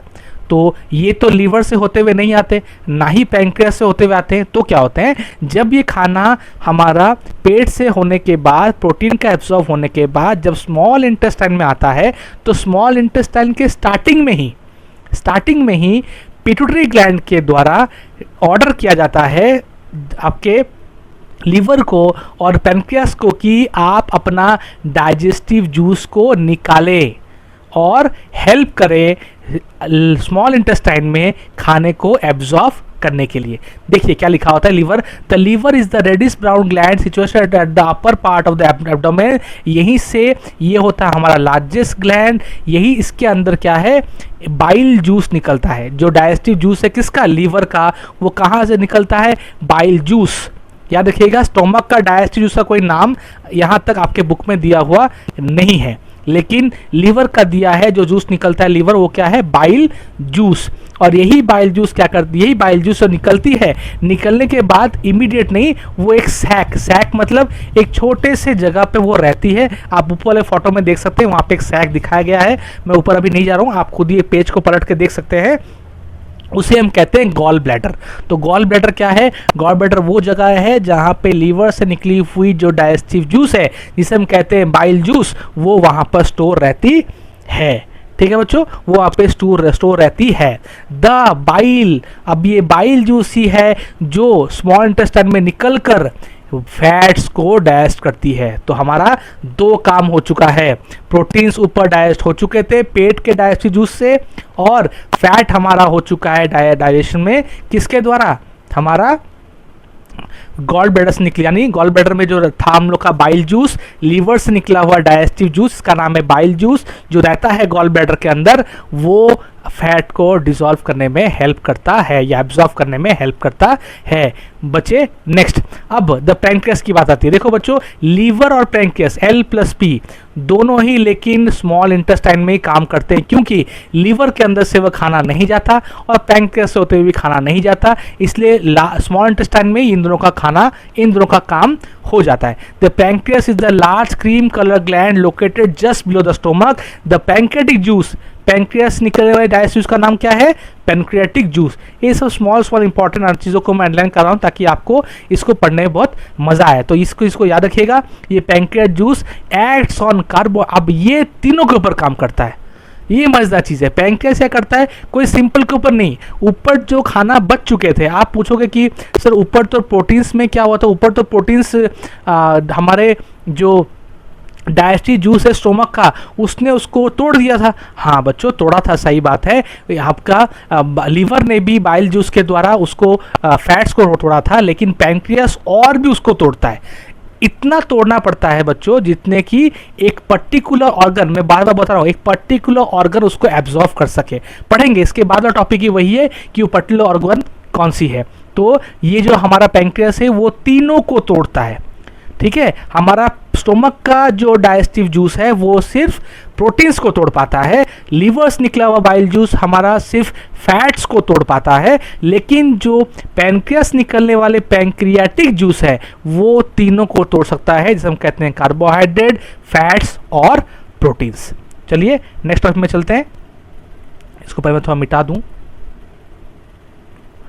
चलिए, ब्लैक कलर मैंने ले लिया और मैं ब्लू कलर लेता हूँ। हाँ, तो अब क्या हो गया, अब ये सब क्या है, पार्शियली डाइजेस्टेड फूड, क्योंकि अभी तक खाना आ चुका है। खाना कार्बोहाइड्रेट, प्रोटीन्स और फैट, कार्बोहाइड्रेट एक बार, प्रोटीन दो बार, फैट्स भी दो बार डिवाइड या टूट चुके हैं। The partially digested food now reaches the lower part of the small intestine. अब ये कहाँ पहुंच जाती है, lower part of the small intestine में, जहां पे अब इंटेस्टाइन का खुद का जूस निकलता है, जिसे हम कहते हैं इंटेस्टाइनल जूस, जो कि ये सारे चीजों को, सारी चीजें यानी कार्बोहाइड्रेट्स, मैं लिख दे रहा हूं यहां पे, carbohydrates plus proteins plus fat दो बार टूट चुकी है, प्रोटीन भी दो बार टूट चुकी है, एक बार स्टोमक के द्वारा, दूसरा है, अब बताइए, पैंक्रियास के द्वारा। फैट टूट चुकी है लीवर के बाइल जूस के द्वारा एक बार, और दूसरा पैंक्रियास के द्वारा, और कार्बोहाइड्रेट सिर्फ एक बार पैंक्रियास के द्वारा टूट चुकी है। टूटने के बाद ये क्या हो चुकी है, अब ये आ चुके हैं हमारे ये जो हमारा लार्ज स्मॉल इंटेस्टाइन जो ऐसे घूमी रहती है इसके अंदर जब आ रही है, जब सारे ऐसे टूट चुके हैं, स्मॉलर पार्ट्स में मिल चुके हैं, तब बहुत इंपॉर्टेंट काम होती है, वो ये है कि ये सारे के सारे जो खाना है ये एब्जॉर्ब होने में चले जाते हैं, या फिर जिसे हम कहते हैं डाइजेस्ट हो जाता है, किसके द्वारा, ये स्मॉल इंटेस्टाइन के इंटेस्टाइनल जूस के कारण। इंटेस्टाइनल जूस किसका है, आपका स्मॉल इंटेस्टाइन का है, जो इन सारे सिंपल चीज़ों को तोड़ देता है, ठीक है। तोड़ने के बाद इसको आराम से उसको एब्जॉर्ब भी कर लेता है, ठीक है। चलिए, इंपॉर्टेंट क्वेश्चन ये आता है। अब एक और इंपॉर्टेंट क्वेश्चन, ये सब तो मैंने इंपॉर्टेंट क्वेश्चन आपको बता दिए कि कहाँ पे क्या काम होता है, लेकिन एक और क्वेश्चन आप लिख सकते हैं कि what happens in the large small intestine.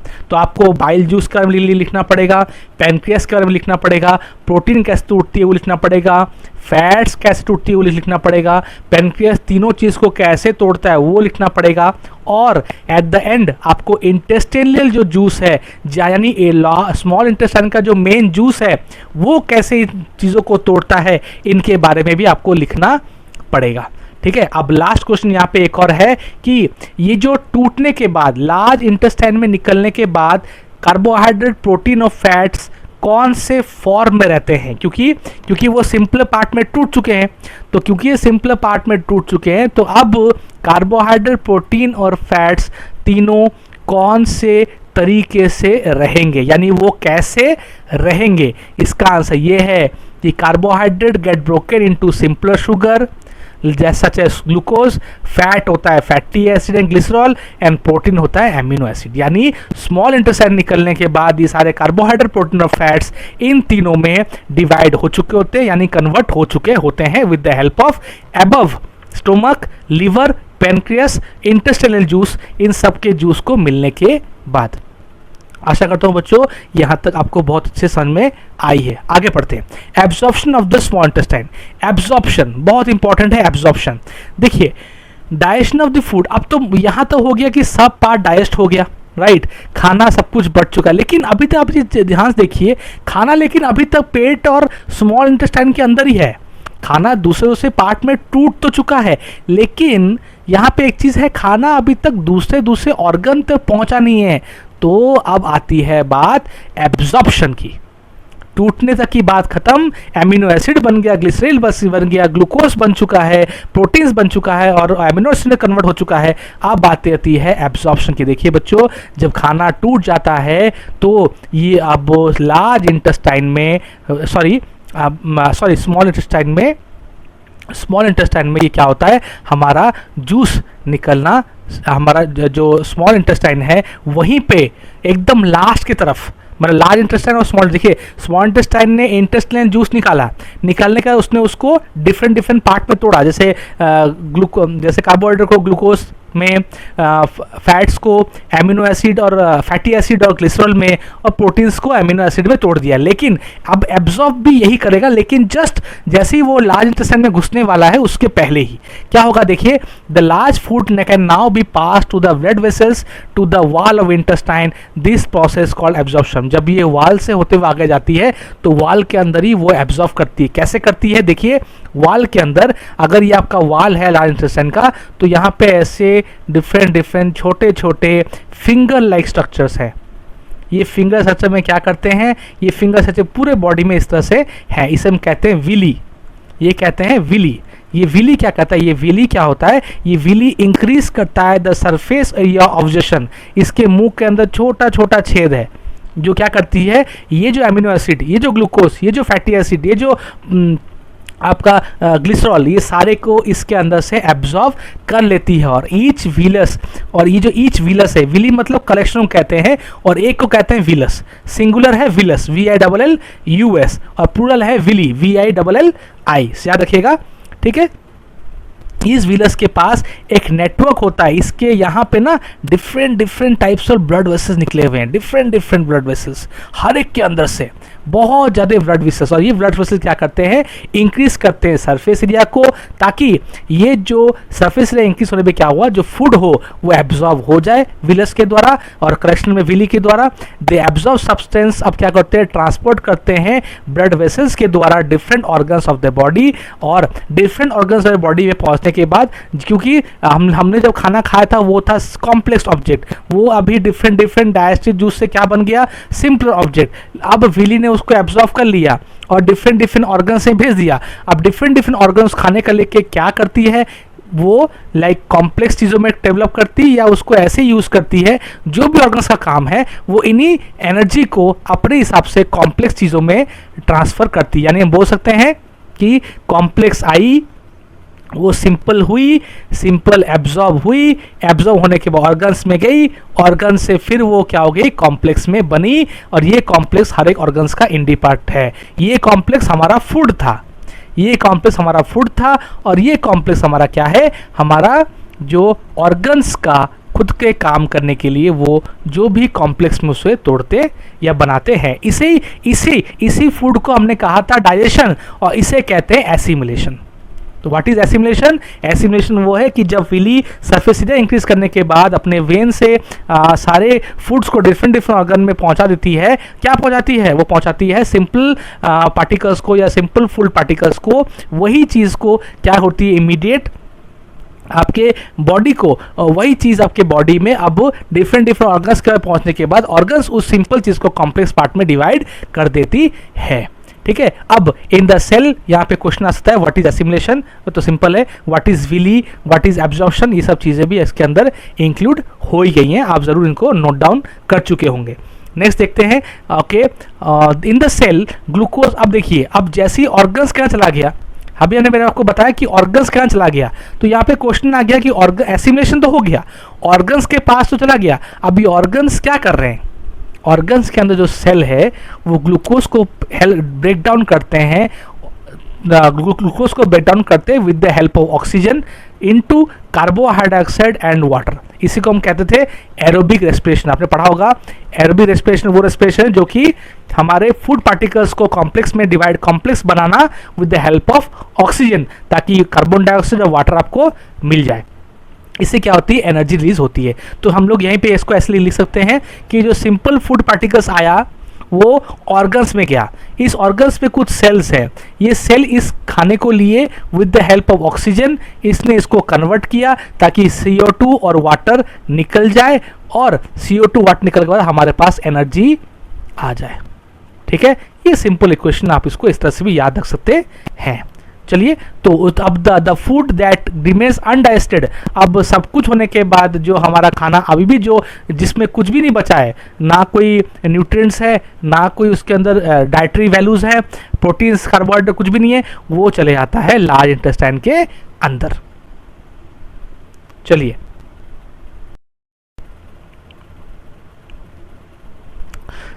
अब आते हैं लार्ज इंटेस्टाइन में। मैं थोड़ा सा इसको कलर को चेंज कर लूँ वरना आपको दिक्कत आएगी, हम इसको येलो लेते हैं। चलिए, तो द लार्ज इंटेस्टाइन क्या है, अब देखिए आपने एक चीज़ नोटिस किया होगा कि हमने प्रोटीन्स, विटामिन्स, मिनरल्स, इन सब की बात तो आपकी बुक में नहीं हुई, लेकिन जो भी है अभी तक कार्बोहाइड्रेट, प्रोटीन और फैट्स को हमने एब्जॉर्व कर लिया।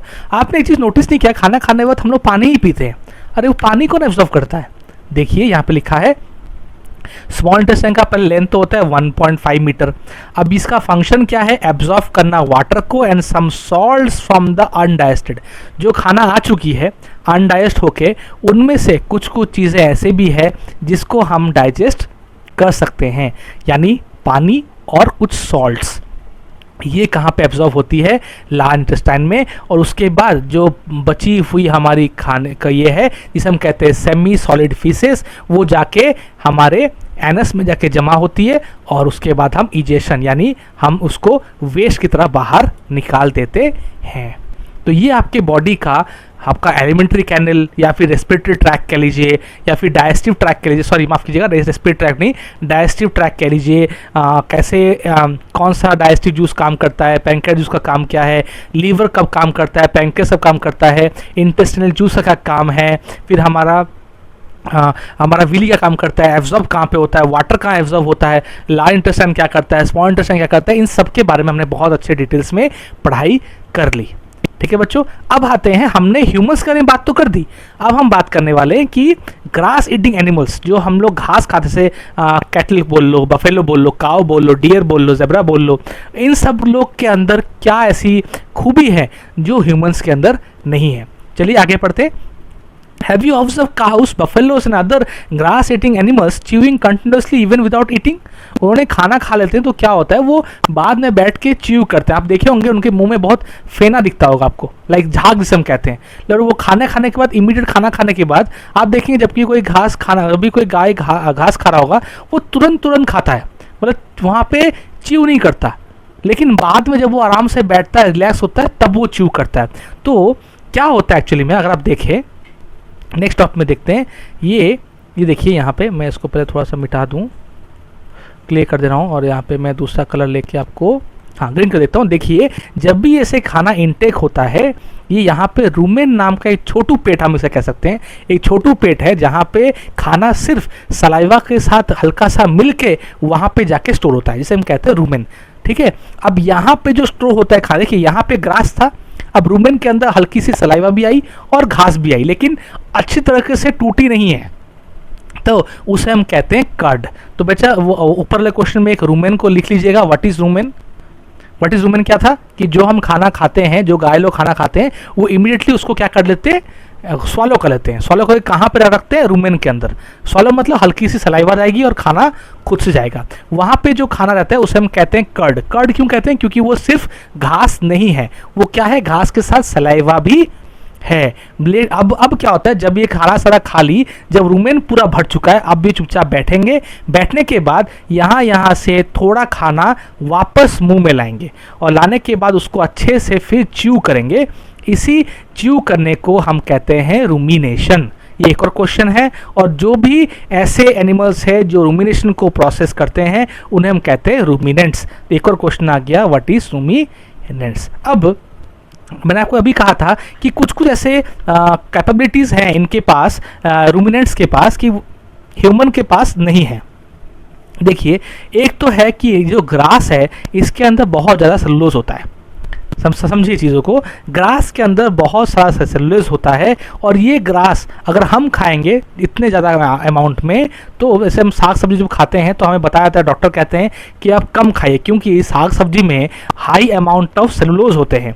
ये सेलुलोज क्या होते हैं, हमारे बॉडी के अंदर जाने के बाद पेट के अंदर हमारे बॉडी के अंदर वैसे कोई बैक्टीरिया नहीं है। देखिए, मैं आपको पढ़ते पढ़ते समझा रहा हूँ। देखिए, इन रूमिनेंट्स, जैसे हमें सेलुलोज के बारे में पता चला, जो रूमिनेंट्स हैं, जरा मैं कलर को चेंज कर लूँ, हाँ, यहाँ पे जो सेलुलोज की बात हुई, इसके बाद देखिए, in ruminants bacteria are present in the rumen. ये जो रूमेन जो जगह है जहाँ पे खाना उन्होंने जब कट बना के रखा था, उसके अंदर कुछ उनके पास बैक्टीरियाज हैं। वो बैक्टीरियाज क्या करते हैं, सेलुलोज को डाइजेस्ट करने में हेल्प करते हैं। यानी खाना जब कट बनता है, कट यानी घास, सलाइवा, जब वो वापस आ रही है तो सिर्फ और सिर्फ घास यानी ग्रास और आपका सलाइवा वापस नहीं आ रहा है। वो रूमेन में जब खाना है तो उस टाइम पे वो बैक्टीरिया भी उसके अंदर मिल जा रहा है। वो बैक्टीरिया जब वापस से मिल जा रहा है, तब वो जो खाने को वापस में लाके जब उसको च्यू किया जा रहा है, तो वही बैक्टीरिया सेलुलोज को डिस्ट्रॉय करने में हेल्प करती है। यही चीज़ हमारे पेट के अंदर, ह्यूमंस के अंदर नहीं है। Many animals including humans can not digest cellulose. Animals like horse, rabbit etcetera have a large sac structure called caecum between oesophagus and small intestine. यहीं पे कैकस, ये जो है ना, इसे कहते हैं, ये है लार्ज इंटेस्टाइन, और ये आपका स्मॉल इंटेस्टाइन, लार्ज इंटेस्टाइन और स्टोमक के बीच में एक सैक होता है, इसे हम कहते हैं कैकम। ये जो कैकम है, इसी के अंदर सेलुलोज को डिसॉल्व करने वाले बैक्टीरियाज रहते हैं, और यही बैक्टीरिया हमारे अंदर नहीं रहते हैं। यानी हमारे पास ना ही रूमेन है, हम ना ही कड बना सकते हैं, हमारे पास ना ही बैक्टीरिया है, और ना ही बैक्टीरिया को स्टोर करने वाली एक कैकम नामक कोई जगह है, जिसके वजह से हम काम नहीं कर सकते। तो आपको क्वेश्चन है, यहाँ पे क्वेश्चन आ सकता है कि ह्यूमंस को सेलुलोज डिसॉल्व करने में दिक्कत क्यों होती है। तो इसका आंसर आपको बहुत ईजी तरीके से लिख सकते हैं। बच्चों एक सेकेंड, इंक थोड़ा सा मोटा हो गया।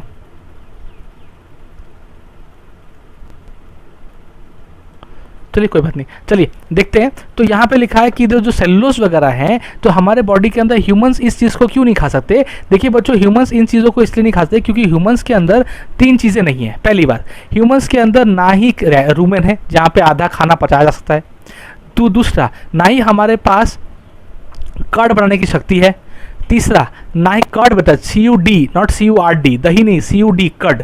तीसरा, ना ही हमारे पास बैक्टीरिया ऐसे अवेलेबल है जो सेलुलोज को डिसॉल्व कर सके। चौथा, ना ही उन बैक्टीरिया को रखने वाली कोई जगह है। इन चारों चीज़ों को याद रखिएगा, मैं यहाँ पे लिख रहा हूँ, यहाँ पे 4 चीज़ें हैं। इन 4 चीज़ों की वजह से यहाँ पे क्वेश्चन बन सकता है कि why we humans and other animals which are like carnivorous, they don't have the ability to dissolve cellulose. Why, उसका रीज़न ये है। ठीक है, तो हमने ये तो चीज़ पढ़ लिया, यहाँ पे बता दिया कि हमने बहुत सारी चीज़ों का भी पढ़ लिया, कैसे ह्यूमंस के अंदर काम होती है, कैसे हमारा आपके एनिमल्स के अंदर काम होती है, रूमेन क्या है, कर्ड क्या है, रूमिनेंट्स क्या है, रूमिनेशन क्या है, फिर आपका केकम क्या होता है। इन सब चीज़ों को हमने यहाँ पे डिटेल्स में स्टडी तो कर ली, लेकिन अब एक इम्पॉर्टेंट चीज़ जो हमें पढ़ना है वो है कि एमोइबा या सिंगल सेल जो है ऑर्गेनिजम्स, वो खाना कैसे खाते हैं। बहुत ईजी है, देखिए मैं इसका कलर चेंज करके आपको थोड़ा सा हेल्प करता हूँ, ग्रीन कलर कर लेते हैं इसको। हाँ, देखिए बताया गया कि जो एमोइबा है वो सिंगल सेल है, और वो कहाँ मिलता है, हमें रिस्पॉन्ड मिलता है। देखिए एमोइबा का जो आउटर सेल है ना, जैसे एमोइबा अगर ये है, जैसे मान लीजिए एमोइबा है, एमोइबा ऐसे है, तो एमोइबा को जैसे ही कोई खाना मिल जाए तो वो अपने इस पार्ट को ना, इस हाथ को ऐसे मूव कर सकती है ताकि वो ऐसे करते करते इस खाने को पूरा गल्प कर ले। ठीक है, इसी जो दो हाथ वो निकालती है इसे हम कहते हैं स्यूडोपोडिया, फिंगर लाइक प्रोजेक्शन। ठीक है, इसे फिंगर लाइक प्रोजेक्शन कहते हैं या फिर इसे फॉल्स फीड भी कहते हैं। फॉल्स फीड क्यों? जस्ट खाना वो लेने के लिए उसको बाहर निकालिए। ठीक है, फॉल्स वगैरह मूवमेंट है, उसको फूड को कैप्चर कर लेती है। जैसे ही वो यहाँ पे कैप्चर करती है वो चली जाती है फूड वैक्यूल के अंदर। और फूड वैक्यूल के अंदर बच्चों यहाँ पे इंपॉर्टेंट चीज़ है कि फूड वैक्यूल में क्या हो, देखिए थोड़ा सा उसको मिटा देता हूँ। हाँ, फूड वैक्यूल के अंदर क्या होती है, amoeba feed on some microscopic organism, when it sense the food it pushes out the pseudopodia around the food particles और engulfs it and the food vacuole में वो ट्रैप हो जाती है। जो फूड वैक्यूल मैंने बताया था उसमें ट्रैप हो जाती है। तो यहाँ पे क्वेश्चन बन सकता है कि हाउ एमोइबा फीड इट्स न्यूट्रिएंट्स और हाउ एमोइबा फीड्स, एमोइबा कैसे खाना खाती है। स्यूडोपोडिया है, उसके फिंगर लाइक स्ट्रक्चर है, या फॉल्स फीड। क्यों फॉल्स फीड कहते हैं? क्योंकि उसका वो पैक की तरह है जो खाने को दबोच लेता है चारों तरफ से। ठीक है, फूड वैक्यूल्स की तरह। अब ये जो फूड वैक्यूल में जैसे वो आ गए, इस फूड वैक्यूल के अंदर कुछ डाइजेस्टिव जूसेस होते हैं, जैसे हमारे पेट में होते हैं, उनके पास भी कुछ डाइजेस्टिव जूसेस हैं जो इन खाने को सिंपल सब्सटेंस में तोड़ लेते हैं। वो सिंपल सब्सटेंस फिर क्या होते हैं, एब्जॉर्ब हो जाते हैं और उनके ग्रोथ, मेंटेनेंस और मल्टीप्लिकेशन में काम आते हैं। मल्टीप्लिकेशन यानी 1 से 2, 2 से 3 ऐसे डिस्ट्रीब्यूट होने में काम करते हैं। और जो अनडाइजेस्टेड फूड है वो क्या होती है, वो फिर से वहाँ से बाहर निकल कर आ जाती है। ठीक है, तो ये पूरा बेसिक प्रोसेस था। और the basic process of digestion of food and release energy is the same in all way. जो तरीका है खाने को डिस्ट्रीब्यूट करने का या खाने को तोड़ने का फिर ऑर्गन्स में भेजने का, वो डिफरेंट विली वगैरह वो सब चीज़ डिफरेंट है। जो डिफरेंट नहीं है ये चैप्टर में आपको वही चीज़ पढ़ाई गई है। ठीक है, तो इस चैप्टर में हमने वही चीज़ पढ़ा था। अब बाद में हम इन चैप्टर में और भी पढ़ेंगे कि कैसे ये डिफरेंट पार्ट्स में खाना एब्जॉर्ब होती है और खाना हम कैसे एब्जॉर्ब या कैसे डिफरेंट पार्ट्स में जाती है। बच्चों कैसी लगी आपको, मेरे को बताइए। कंटिन्यूस मैंने आपको पूरा 1 घंटा पढ़ाया और मैं आशा करता हूँ कि आपको समझ में आई होगी। मैंने कोशिश की है जो इम्पोर्टेंट क्वेश्चंस है इन टॉपिक वाइज, उन टॉपिक्स को मैंने कंप्लीट करने की कोशिश की है, इंपॉर्टेंट क्वेश्चंस को आपको बताने की कोशिश की है। और ये भी आपको कोशिश की है दिखाने के लिए कि जो चैप्टर्स हम पढ़ रहे हैं, चैप्टर्स में बहुत सारे ऐसे इन डेप्थ एनालिसिस होती हैं जिनको बच्चे पढ़ते वक्त ध्यान नहीं देते। तो मैंने उन चीज़ों को हाईलाइट करने की कोशिश की और आपको मैंने दिखाने की कोशिश की है कि किस तरह से आप इन चीज़ों को पढ़ सकते हैं। बच्चों मेरा काम सिर्फ एक के लिए नहीं है, सब मैं चाहता हूँ कि आप बस इन वीडियोस को लाइक करें, कमेंट करें, क्या दिक्कतें आई, कहाँ पे कुछ असुविधा आई तो प्लीज़ कमेंट बताइए। वीडियो कैसी लगी ज़रूर बताइए और ज़्यादा से ज़्यादा अपने दोस्तों में शेयर कीजिए ताकि फ्री ऑफ कॉस्ट में वो लोग अच्छे से इसको पढ़ाई कर सकें। ठीक है बच्चों, देखिए कीवर्ड्स अगर आप ध्यान देखेंगे तो हमने सारे कीवर्ड्स को हमने डिटेल में डिस्कस कर लिया। व्हाट यू हैव लर्नड को अगर आप पढ़ेंगे तो इसमें भी आपको सारी चीज़ें आपको दिखेंगी जो भी हमने चीज़ों को पढ़ी है। और सबसे मज़ेदार बात यह है कि अगर आप अभी एक्सरसाइज क्वेश्चन ट्राई करने की कोशिश करेंगे, मैं बोलता हूँ 99% क्वेश्चंस या कभी कभी 100% भी, वैसे 100% कहना तो नहीं चाहिए क्योंकि 99% भी मैंने क्वेश्चंस को पढ़े तो मैं इसलिए 100% कह रहा था, बट जो भी है इन जनरल 99% आप खुद ही इसको सॉल्व कर सकते हैं। बच्चों क्या होता है, प्रोसेस क्या है, तरीका क्या है, इन सब चीज़ों को यहाँ पे शॉर्ट में लिखा गया है। एक्सरसाइज क्वेश्चन तो इंपॉर्टेंट होते हैं, बट जैसे मैंने आपको कहा कि हमारे नॉर्मल जो मैंने आपको क्वेश्चन बताए, टोटल मैंने 25 से 30 क्वेश्चन आपको डिक्टेट किए हैं। उन क्वेश्चन को आप वीडियो को पॉज कर जरूर देख सकते हैं। मैं आपको रिक्वेस्ट करूँगा कि अगर आपके पास बुक पढ़ने का टाइम नहीं है, आपको बुक पढ़ने का मन ना करे, बच्चों को बुक पढ़ने का मन नहीं करता है, प्लीज़ इस वीडियो को 10 बार देख लीजिए। आपका जितना कॉन्सेप्ट ज़रूरत है या उससे ज़्यादा आपको मिल जाएगा। And I am assuring you कि अगर वीडियो को आप 10 बार देख लेते हैं, बिलीव मी आप क्लास में जाके पढ़ा सकते हैं बच्चों को। मैं आपको गारंटी दे सकता हूँ कि आप जाके बच्चों को क्लास में पढ़ा सकते हैं। ये आपकी डेप्थ बन जाएगी और कहीं से भी क्वेश्चन आए चैप्टर 2 में ये आपको बहुत अच्छे तरह से समझ में आएगी। बच्चों एट लास्ट ख़त्म करने से पहले कुछ रिक्वेस्ट मैं करना चाहता हूँ आप लोगों से। वीडियो कैसी लगी ज़रूर बताइएगा, दोस्तों के बीच में शेयर कीजिएगा। टॉपिक में अंडरस्टैंडिंग कैसी बनी बताइएगा। वीडियो में ऑडियो क्वालिटी कुछ इशू है तो मुझे बताइएगा। कोई भी आपको कमेंट में इशू बन रहा है तो प्लीज़ बताइएगा। वीडियो कैसी लगी ज़रूर बताइएगा। चैनल को ज़रूर सब्सक्राइब कीजिएगा, बेल आइकन को ज़रूर दबाइएगा और मुझे लगातार ऐसे सपोर्ट करते रहिए। मैं आपके लिए ऐसे डिफरेंट वीडियोस लाता रहूँगा और मेरे चैनल में जाके भी आप डिफरेंट प्लेलिस्ट चेक कर सकते हैं। आपके छोटे भाई बहन या बड़े भाई बहन के उनके लिए भी बहुत सारे कोर्सेज हैं, उनको भी आप देख सकते हैं, जिससे आपको मदद मिलेगी। बच्चों, लाइक शेयर सब्सक्राइब करना मत भूलिएगा। मैं आपसे बस रिटर्न में यही मांग रहा हूँ, और जितनी बार हो सके इन वीडियोस को देखिए ताकि आपकी पूरी डेप्थ में एनालिसिस हो जाए। बच्चों, आशा करता हूँ आपको वीडियो अच्छी लगी है। मिलते हैं हम नेक्स्ट वीडियो में, तब तक आप खुश रहिए। Have a nice day. Bye bye.